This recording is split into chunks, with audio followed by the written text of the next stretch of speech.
Hey you, and welcome to this video where I will help you out how to buy stocks on IC Markets. Right now we are here on the chart and I'm using a demo account and we want to buy a stock. So what we're gonna do now is we click here on search symbol and then we go right here to stocks. Then right here we want a Nasdaq and then we will find here a lot of stocks that we can buy. So let's say we want to buy Apple. Then we click right here on Apple and now we have the chart right here. But keep in mind the market is closed right now. So we can't buy a stock right now on our chart.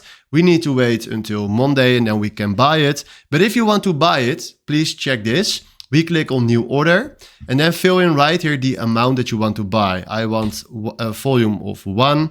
Then you can also create right here a stop loss or take profit.